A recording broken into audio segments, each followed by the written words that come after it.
사랑하는 여러분, 지난밤도 단잠을 주무셨습니까? 올해의 새 아침이 시작됩니다. 오늘도 새벽 예배로 주님과 함께 새날을 맞이하시는 여러분 모두의 주님의 평강과 소망이 가득하시기를 바랍니다. 오늘 함께 나눌 은혜의 말씀은 사도행전 26장 24절에서 32절 말씀입니다. 우리 함께 봉독합니다. 바울이 같이 변명하매 베스도가 크게 소리내어 이르되 바울아 내가 미쳤도다. 내 많은 학문이 너를 미치게 한다 하니 바울이 이르되 베스도 각하여 내가 미친 것이 아니요 참되고 온전한 말을 하나이다. 왕께서는 이 일을 아시기로 내가 왕께 담대히 말하노니 이 일에 하나라도 아시지 못함이 없는 줄 믿나이다. 이 일은 한쪽 구석에서 행한 것이 아니니이다. 아그리빠 왕이여 선지자를 믿으시나이까? 믿으시는 줄 아나이다. 아그리빠가 바울에게 이르되 네가 적은 말로 나를 구원하여 그리스도인이 되게 하려 하는도다. 바울이 이르되 말이 적으나 많으나 당신뿐만 아니라 오늘 내 말을 듣는 모든 사람도 다 이렇게 결박된 것 외에는 나와 같이 되기를 하나님께 원하나이다 하니라. 왕과 총독과 버니게와 그 함께 앉은 사람들이 다 일어나서 물러가 서로 말하되 이 사람은 사형이나 결박을 당할 만한 행위가 없다 하더라. 이에 아그리빠가 베스도에게 이르되 이 사람이 만일 가이사에게 상소하지 아니하였더라면 석방될 수 있을 뻔하였다 하니라. 이 말씀은 살아계신 하나님께서 그의 사랑하는 백성들 바로 우리들에게 주시는 은혜의 말씀입니다. 아멘. 오늘 읽은 사도행전 26장 본문의 말씀은 25장과 함께 읽어야 합니다. 왜냐하면 같은 동일한 내용을 담고 있기 때문에 그렇습니다. 25장에서 바울이 유대인들에 의하여 재고소를 당합니다. 그래서 새로 부임한 베스토 앞으로 이제 바울이 인계된 그런 사실과 베스토를 문안하기 위해서 새로 총독으로 온 베스토를 문안하기 위해서 온 아그리빠 왕 2세 그리고 함께 온 그의 누이 동생 버니게가 이제 함께 지금 바울에 대한 바울의 신문을 하는 그런 내용이 지금 26장에 담겨 있습니다. 청문회가 열렸다고 볼 수 있겠죠. 그래서 26장은 아그리빠 왕 앞에서 그리고 베스도 총독 앞에서 바울이 자신에 대한 해명, 변론을 하는 그런 내용, 그리고 그 와중에 이제 베스도의 책망, 그리고 아그리빠 왕의 반응, 이런 것들이 기록되어 있습니다. 바울의 구체적인 변론은 1절부터 23절까지 자세하게 나와 있습니다.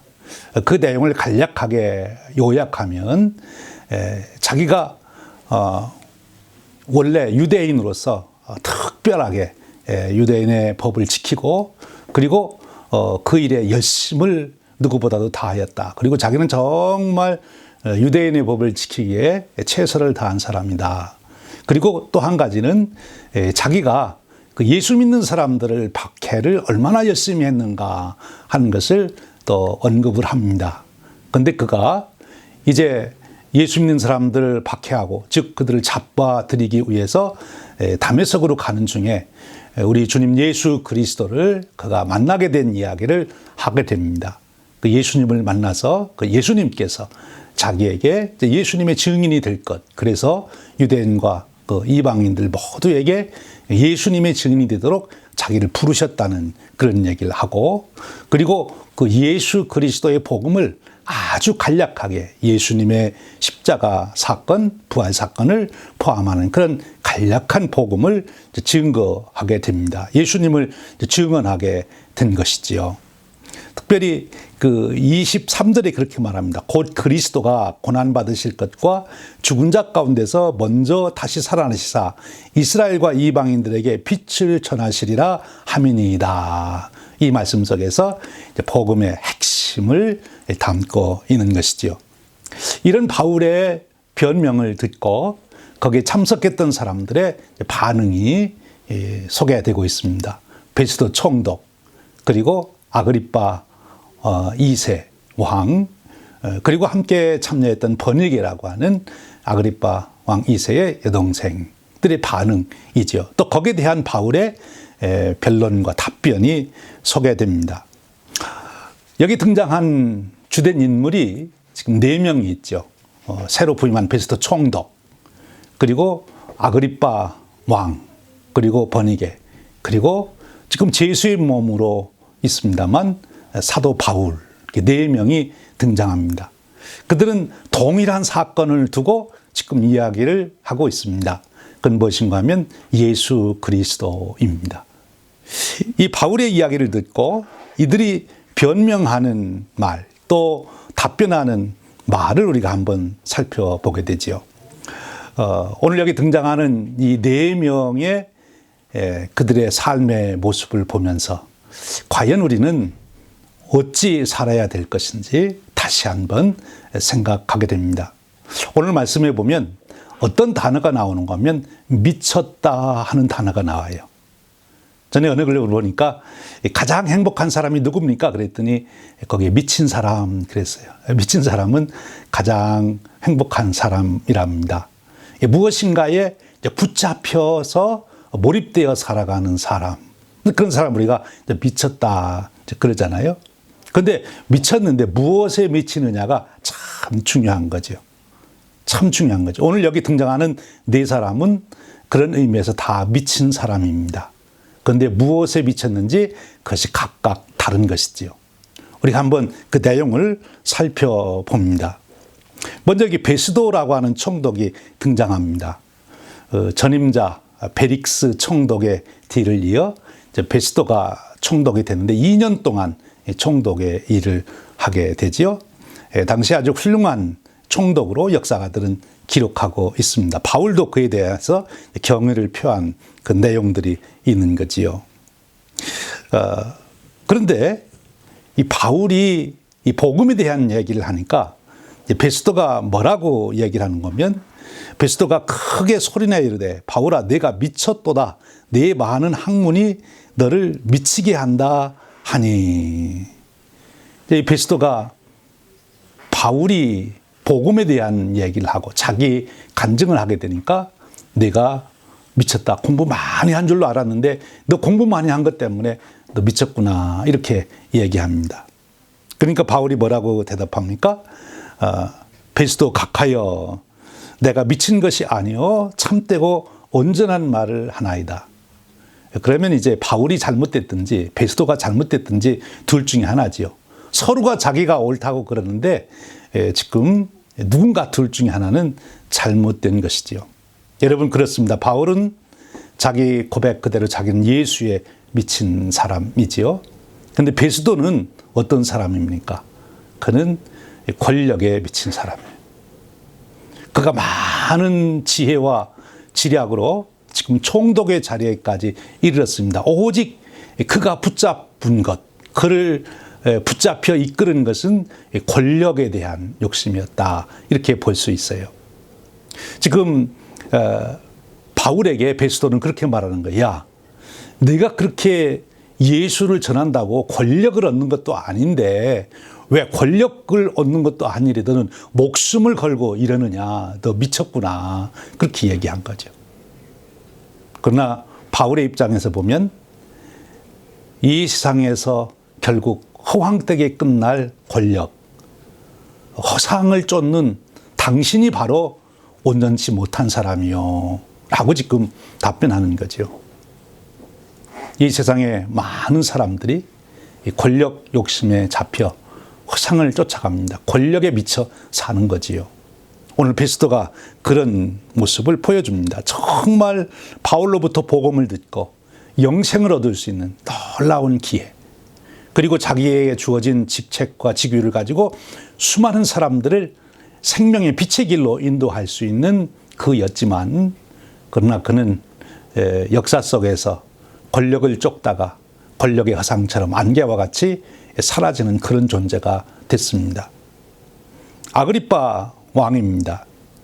아그리파 지금 여기 나오는 왕은 이제 정식으로는 헤롯 아그리파 2세입니다. 그러니까 헤롯 대왕의 증손자가 되는 거지요. 바로 그 아버지 아그리파 1세가 손자였으니까요. 근데 이 아그리파가 이제 새로운 총독에게 문안을 갖다가 같이 조언을 해달라는 말을 듣고 바울을 신문하게 되는 거지요. 26장 1절에 보면 아그리파가 바울에게 이렇게 말합니다. 너를 위하여 말하기를 내게 허락하노라 하니 바울이 손을 들어 변명하되.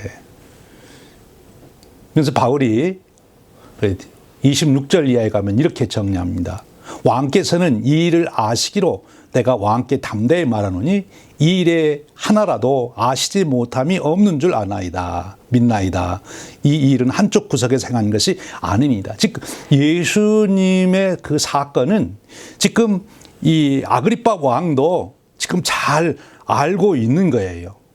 왜냐하면 아그리파 왕이 AD 30년에서 100년까지 그렇게 이제 산 사람이거든요.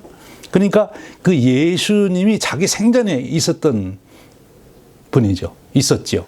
그러니까 예수님의 그 십자가 사건은 이 아그리파도 잘 들어서 알고 있는 사건입니다. 그리고 초대교회에 지금 일어난, 예루살렘 교회에 일어난 이런 사건들도 지금 아그리파 왕도 속속들이 보고를 받아서 잘 알고 있는 거죠. 그들이 숨어 산 일이 아니지 않습니까? 그러니까 바울이 당신도 너무나 잘하는 일 아닙니까? 그러면서 그렇게 말합니다. 당신이 선지자를 믿지 않습니까? 그러니까 아그리파가 아마 그 유대의 선지자들을 높이 평가한 것 같아요. 그러니까 바울이 그렇게 접근하는 말, 그렇게 하는 거지요. 그랬더니 아그리파가 뭐라고 답변합니까? 바울에게 이르되 내가 적은 말로 나를 권하여 그리스도인이 되게 하려 하는도다 라고 말합니다. 적은 말로 권하여 그리스도인이 되게 하려 한다. 그러니까 지금 자기가 변명할 길이 없어요. 그렇죠? 바울이 내가 다 당신이 아는 일 아닙니까? 다 아는 일이. 그러면 자기가 진리를 알고 사실을 알았으면 왕으로서 자기가 공정하게 자기가 자기 입장을 말을 해야지요. 그런데 말을 못합니다. 왜냐하면 이 아그리파 2세는 자기들의 아버지나 할아버지 헤롯 대왕 증조 할아버지처럼 지금 유대인들의 관심 인기를 받는 것에 총 집중하고요. 정치적인 인기, 백성들의 인기. 왜냐하면 자기들이 원래 이스라엘 사람들이 아닌데 지금 왕을 하고 있기 때문에 백성들이 자기를 싫어서 밀란을 일으키면 아주 정치적으로 곤란해지거든요. 그러니까 지금 이 아그리파 왕 2세는 무엇에 잡혀 사는가 하면 백성들이 나를 어떻게 생각하나 그 인기에 미쳐 살아가는 거죠. 정치적인 인기. 그리고 재물입니다. 근데 바울을 통해서는 자기가 뭐 돈 벌을 일이 없는 거지요. 그래서 지금 이 아그리파는 내가 그것이 사실이고 진실인지 다 알지만 그러나 그 돈 되는 일도 아니고 지금 이렇게 많은 사람들이 다 그 일에 대해서 반대하고 있으니 나도 반대한다. 비겁한 거죠. 자기가 왕으로서의 권좌에 있으면 정확하게 재판을 해서 자기 입장을 얘기해야 되는 것인데 그걸 버립니다. 왜냐하면 자기 정치적 인기에 붙잡혀 있고 그리고 재물에 붙잡혀 있기 때문에 그렇습니다. 이제 그 다음에 등장하는 인물이 버니게라고 하는 여인입니다. 이 버니게는 이 아그리파 1세의 딸이죠. 그러니까 지금 왕인 아그리파 2세와 남매지간입니다. 그러니까 헤롯 대왕의 증손녀가 되는 거죠. 그런데 이 버니게는 어떤 여인인가 하면 역사가들의 기록에 의하면 남편을 2번이나 바꿨어요.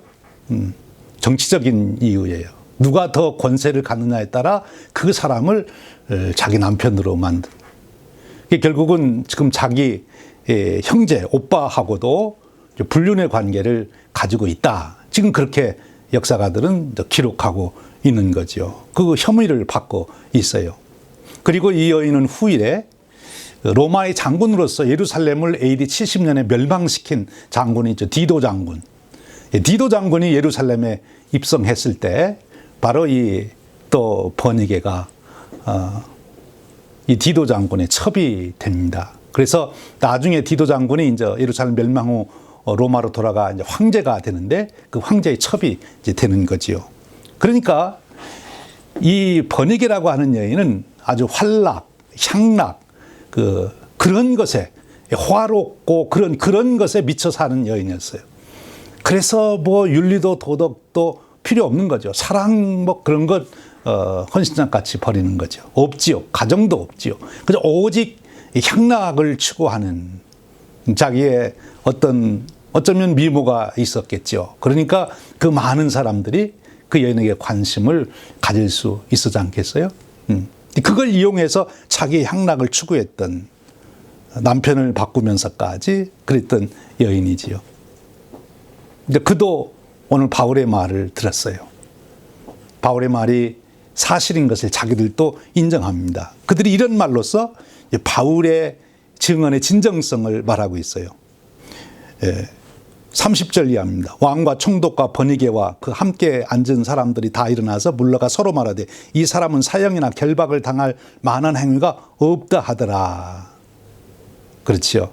자기들이 보니까 죄가 없습니다 하는 말이 옳습니다. 그러면 그도 진리와 진실 위에 서야 되는데 이 버니게라고 하는 여인은 향락에 미쳐 있는 거죠. 반면에 오늘 바울은 어떻습니까? 그는 예수에 미쳐 있는 거죠. 복음에 미쳐 있습니다. 그래서 바울은 말하는 것입니다. 그리스도 가까이에 내가 미친 것이 아니요 참되고 온전한 말을 하나이다 라고 말하는 거죠. 내가 이렇게 결박된 것처럼 되는 거에는 모두가 나와 같기를 원합니다. 바울이 고린도 후서 5장 13절에서 이렇게 얘기하잖아요. 내가 만일 미쳤어도 하나님을 위한 것이요 정신이 온전하여도 너희를 위한 것이니. 얼마나 행복한 사람의 고백입니까? 예수님에게 미친 사람, 가장 행복한 사람이요 가장 영원히 가치가 있는 삶을 살아가는 것입니다. 여러분, 이 세상은 미치지 않고는 살 수 없다 그래요. 또 미친 사람이 가장 행복하다 그래요. 여러분, 정말 하나님께, 예수님께, 진리에, 영원한 진리에 우리가 붙잡혀 살아가는 그런 축복된 인생 되시길 바랍니다. 여기에 힘이 있고 능력이 있고 권세가 있습니다. 오늘 비록 죄수의 몸으로 섰지만, 그리고 그 앞에 있는 사람들은 총독으로, 왕으로 당시의 역사를 주관하는 것과 같은 그런 권좌에 앉아있지만, 사실은 죄수의 몸이었던 바울이 바로 역사를 지금 바꿔놓고 있는 것입니다. 그렇습니다. 오늘 저와 여러분의 삶이 비록 외형적으로는 초라할지 몰라도 우리가 예수님께 붙잡혀 살아갈 때 우리의 삶을 통해서 주님은 놀라운 역사를 이루게 되는 줄로 믿습니다. 오늘 저와 여러분이 예수님께 붙잡힌 바 되어 우리 교회에서도, 가정에서도, 내가 일하는 일터에서도 어디에서나 하나님의 새 역사를 열어가는 놀라운 축복의 통로가 되는 그런 은혜가 있으시기를 축원드립니다. 우리 함께 기도하겠습니다. 하나님 아버지, 감사합니다. 오늘 또 새날을 맞이하는 저희들에게 사도 바울의 이야기를 통하여 우리가 무엇이 집중하고 무엇에 붙잡혀 살아야 되는지를 깨우쳐 주시니 감사합니다. 오직 예수님께 붙잡혀 살아가는 우리의 삶이 되어서 우리가 권세욕도 향락욕도 인기욕도 다 벗어버리고 하나님 참된 진리의 영원한 가치가 있는 길을 걷게 하여 주시옵소서. 존귀한 인생으로 한 걸음 한 걸음 나아가게 하여 주시옵소서. 우리 주님 예수 그리스도의 이름으로 기도하옵나이다. 아멘. 네, 여러분, 오늘 또 계신 자리에서 우리 10분 이상씩 꼭 기도해 주시고요. 우리 100주년 성업을 위해서 꼭 기도해 주십시오. 이제 오늘 또 주님과 함께 동행하시며 승리하시기를 바랍니다.